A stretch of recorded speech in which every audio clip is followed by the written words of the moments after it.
पुण्यात नवले पुलावरती भीषण अपघात, 2 कंटेनरच्या धडकेत कार अडकली, आगीत होरपळून 8 जणांचा मृत्यू।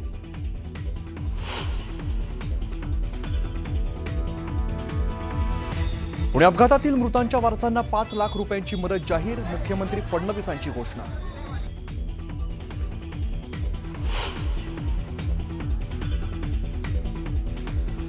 कर्नाटकात ऊस दर आंदोलन चिघळलं, कर्नाटकच्या बागलकोटमध्ये समीरवाडी साखर कारखाना परिसरात ट्रॅक्टर पेटवले, 3500 रुपये ऊस दर देण्याची मागणी करत शेतकरी आक्रमक।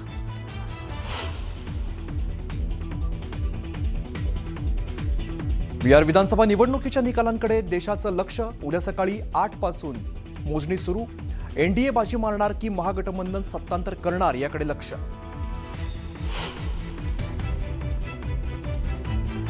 अजित पवारांनी सरकारमधून बाहेर पडण्याची भूमिका घेतल्याचं माझ्या कानावर, खरं खोटं काय ते बाहेर येईल, पार्थ पवारांना वाचवलं जातंय असं मला वाटतं, अंबादास दानवेंचं मोठं विधान।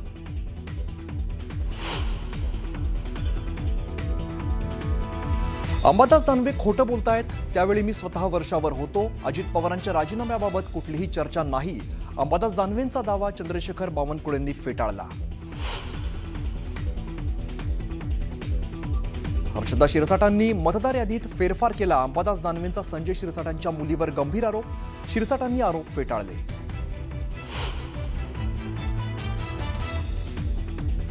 एमआयएम आणि मनसेसोबत काँग्रेस युती करणार नाही, सूत्रांची माहिती, महापालिका जिल्हा परिषद निवडणुकीत आघाडी नाही, महापालिका निवडणुकीबाबत मात्र वेट अँड वॉचची भूमिका। लग्न जोडेना म्हणून अकोल्यातील एका तरुणाने शरद पवारांना लिहिलं पत्र, एकटेपणा जाणवतो पत्रातून तरुणाने मांडली व्यथा, तरुणाला लग्नासाठी मदत करण्याचे पवारांचे पदाधिकाऱ्यांना निर्देश।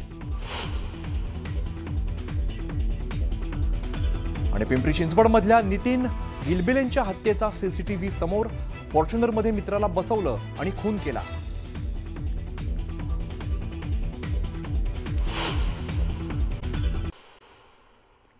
जळगाव जिल्ह्यातील जामनेर तालुक्यातील बाकोद गावाजवळ भीषण अपघात झाला, दुभाजकावर कार आदळल्यानं कारनं पेट घेतला, अपघातादरम्यान कारचा दरवाजा लॉक झाल्यानं 6 महिन्याच्या गर्भवतीचा कारमध्येच मृत्यू झाला। ठाणे गुन्हे शाखेनं ड्रग्ज विरोधात मोठी कारवाई केली आहे, 2,38,00,000चा ड्रग्ज जप्त करत पोलिसांनी 2 आरोपींना अटक केली। गोंदियावरून दुरुस्तीसाठी मुंडीपार तेढा मार्गावरील मांडोदेवी वर्कशॉपमध्ये आणलेल्या अँब्युलन्सला अचानक आग लागली, या आगीत अँब्युलन्स जळून खाक झाली, ऑक्सिजन सिलेंडरचा स्फोट झाल्यानं ही घटना घडली। नागपुरात गुन्हे शाखेच्या पथकानं दुचाकी चोरी करणाऱ्या एका रेकॉर्डवरील आरोपीला अटक केली आहे आणि 13 चोरीच्या दुचाकी जप्त केल्या। या धडक कारवाईत पोलिसांनी 6,50,000चा मुद्देमाल जप्त केलाय, तर इतर 2 आरोपींचा शोध सुरू आहे। बातम्यांचा सुपरफास्ट आढावा। भिवंडीमध्ये कोट्यावधींच्या विकास कामांचं उद्घाटन झालं, खासदार बाळामामा म्हात्रे यांच्या निधीतून विकास कामं होणार आहे, या विकास कामांचं उद्घाटन पार पडलं। उल्हासनगरमधील सिंधी समाज आक्रमक झालाय, विविध भागातून सिंधी समाज एकवटला, यावेळी उल्हासनगर शहरातून भव्य रॅली काढत जोहार छत्तीसगड पार्टीचे अध्यक्ष अमित बघेल यांनी भगवान झूलेलाल यांच्याबाबत केलेल्या वक्तव्याचा निषेध करण्यात आला।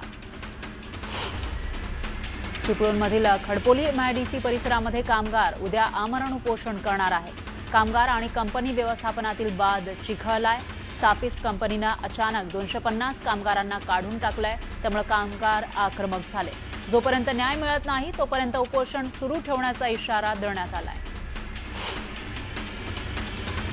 दिल्लीत झालेल्या स्फोटाविरोधात पुण्यातील स्वारगेट मेट्रो स्टेशन बाहेर पतित पावन संघटनेनं आंदोलन केलं, सरकारनं पुन्हा ऑपरेशन सिंदूर राबवावं अशी मागणी करत संघटनेच्या कार्यकर्त्यांनी पाकिस्तान विरोधात घोषणाबाजी केली।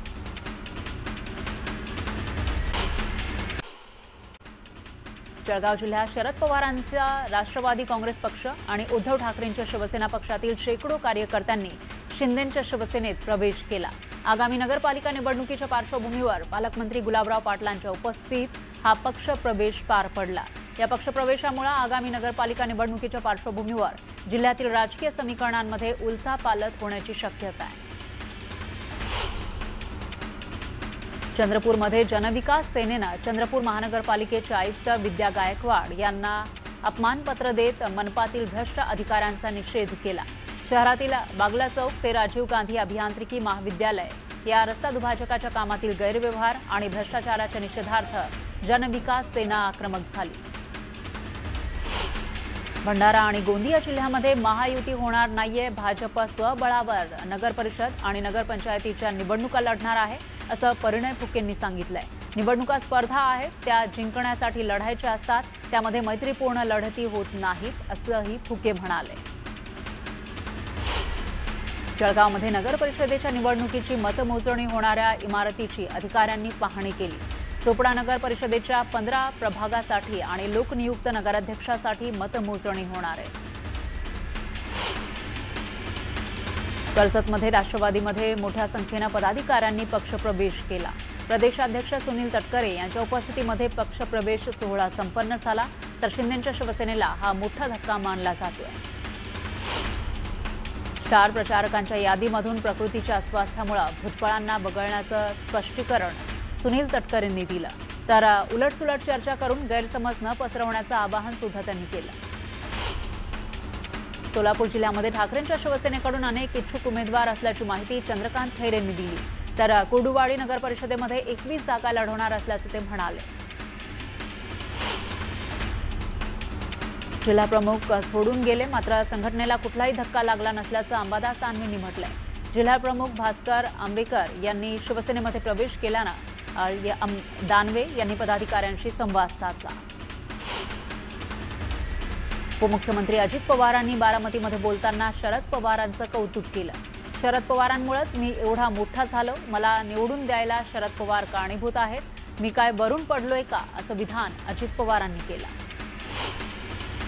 उद्धव ठाकरे ज्येष्ठ शिवसैनिकांचा 20 नोव्हेंबर रोजी दादरमध्ये मेळावा घेणार आहेत। उद्धव ठाकरे ज्येष्ठ शिवसैनिकांची पुन्हा मूठ बांधणार आहेत। या मेळाव्यात 800 ज्येष्ठ शिवसैनिकांना सन्मानपत्र देऊन गौरवलं जाणार आहे। रुपाली चाकणकरांबाबत वक्तव्य केल्यानंतर रुपाली ठोंबरेंना खुलासा देण्याचे आदेश पक्षाकडून देण्यात आले होते। यावरून रुपाली ठोंबरेंनी प्रतिक्रिया दिली आहे। फलटण प्रकरणावरून चाकणकर जे बोलल्या त्यामुळे त्यांच्या वक्तव्याविरोधात सर्वत्र रोष व्यक्त करण्यात आला आणि याबाबत बोलले, चाकणकरांवर व्यक्तिगत टीका केली नाही असा खुलासा रुपाली ठोंबरेंनी केला। तुम्ही तुमचे राजकारण करा, मोठे व्हा, मात्र समाजाला त्रास देऊ नका, समाजावर अन्याय केला तर सोडणार नाही असा इशारा मनोज जरांगे पाटलांनी दिला। नाशिकमध्ये मुख्यमंत्र्यांच्या हस्ते कुंभमेळ्याच्या 6000 कोटींच्या कामांचं भूमिपूजन करण्यात आलं। यावेळी उपमुख्यमंत्री एकनाथ शिंदे आणि गिरीश महाजनही उपस्थित होते।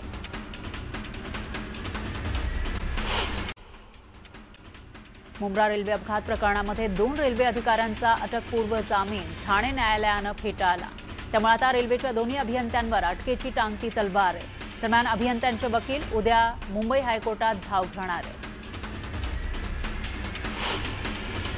पिंपरी चिंचवडमध्ये सहाय्यक दुय्यम निबंधकाला निलंबित करण्यात आले। शासकीय भूखंड परस्पर खरेदी विक्री करण्यासाठी दस्त नोंदवल्या प्रकरणामध्ये ही कारवाई करण्यात आली आहे। विद्या शंकर बडे असं निलंबित केलेल्या अधिकाऱ्याचं नाव आहे। वन्यजीवांची तस्करी आणि खुनाचे प्रयत्न असे गंभीर गुन्हे दाखल असलेल्या सतीश उर्फ खोक्या भोसलेवर एमपीडीए कायद्याअंतर्गत करण्यात आलेली कारवाई शासनाच्या सल्लागार मंडळानं रद्द केली आहे। एमपीडीए रद्द करताना सल्लागार मंडळानं पुरेसे पुरावे नसल्याचं कारण दिलंय, त्यामुळे पोलीस अधीक्षक नवनीत कावत यांच्यासह जिल्हा प्रशासन पुन्हा एकदा तोंडघशी पडलंय। भारतीय लष्कराच्या दक्षिण कमांडरतर्फे त्रिसेवा सराव त्रिशूलचा भाग म्हणून वाळवंट क्षेत्रात अखंड प्रहार सराव यशस्वीरित्या पार पडला। या प्रहार सरावानं भारतीय सैन्याच्या ऑपरेशनल उत्कृष्टता, संयुक्त फोर्स एकात्मता आणि अचूक युद्धासाठी वचनबद्धतेची तयारी दाखवून दिली आहे। स्वदेशी तंत्रज्ञानाचं मूल्यांकन करण्यासाठी या सरावानं रिअल टाइम टेस्ट बेड म्हणून काम केलं। सोलापूर जिल्हा परिषदेचे माजी उपाध्यक्ष बाबाराजे देशमुख भाजपच्या वाटेवर आहे। देशमुखांनी नुकतीच भाजपच्या राम सातपुतेंसोबत मुख्यमंत्री फडणवीसांची भेट घेतली। या भेटीगाठींमुळे आता माळशिरस तालुक्यात मोहिते पाटलांना धक्का बसणार असं दिसतंय। रत्नागिरीमधील भाजप पदाधिकाऱ्यांनी थेट मुख्यमंत्र्यांकडे तक्रार दिली आहे। भाजपला केवळ 3 जागा देण्यात आल्यानं खेड नगर परिषदेतील हे जागा वाटप मान्य नसल्याचं पदाधिकाऱ्यांनी सांगितलं. स्वबळावर आपण निवडणूक जिंकू असं म्हणत राजीनामा देण्याचा इशारा पदाधिकाऱ्यांनी दिला. शिरूरमध्ये 2 राष्ट्रवादी एकत्र येणार असल्याची चर्चा आहे. कार्यकर्त्यांचं मत जाणून घेऊन लवकरच निर्णय घेणार असल्याचं खासदार अमोल कोल्हेंनी स्पष्ट केलं. चंद्रपूरमधील राजुरा नगर परिषद निवडणुकीसाठी एकमेकांचे पारंपरिक प्रतिस्पर्धी असलेली काँग्रेस आणि शेतकरी संघटना एकत्र आली आहे. काँग्रेसचे जिल्हाध्यक्ष सुभाष थोटे आणि शेतकरी संघटनेचे नेते वामनराव चटप यांनी एकत्र लढण्याचा निर्णय घेतलाय. भाजप आमदार देवराव भोंगळे यांच्या विरोधात ही युती रिंगणात उतरणार आहे. वडगाव नगर पंचायतीसाठी उमेदवारी अर्ज भरण्यास सुरुवात झाली आहे. मात्र पक्षांतर्गत गोंधळामुळे तिसऱ्या दिवशी एकही अर्ज न आल्यानं इच्छुक उमेदवार आणि कार्यकर्त्यांमध्ये संभ्रमाचं वातावरण आहे. दौंड नगर परिषदेच्या निवडणुकीची रणधुमाळी सुरू झाली आहे. दरम्यान इच्छुक उमेदवारांनी दौंड नगर परिषदेत गर्दी केल्याचं दिसून आलं. उमेदवारीबाबत पक्षांकडून अद्याप निर्णय झालेला नाही. त्यामुळे अपक्ष उमेदवारी अर्ज भरण्यासाठी गर्दी झाल्याचं दिसून आलं.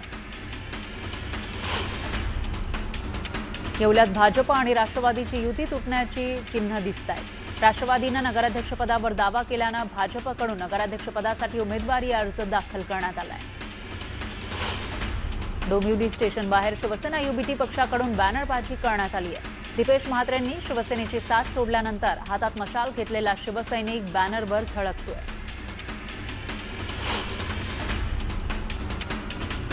बुलढाण्यामध्ये आमदार धीरज लिंगाडे यांच्याकडून आचारसंहितेचं उल्लंघन झालंय. बुलढाण्यातील जनसंपर्क कार्यालयावर लावण्यात आलेले नेत्यांचे फलक अद्याप उतरवण्यात आलेले नाही. जळगाव जिल्ह्यातील जामनेर नगरपालिका निवडणुकीसाठी 70 ऑनलाईन अर्ज दाखल झाले. मात्र पालिका कार्यालयामध्ये 12 तारखेपर्यंत एकही अर्ज दाखल झाला नाहीये. ऑनलाईन अर्ज भरलेल्या उमेदवारांनी अर्ज छाननीसाठी पालिकेत गर्दी केली होती.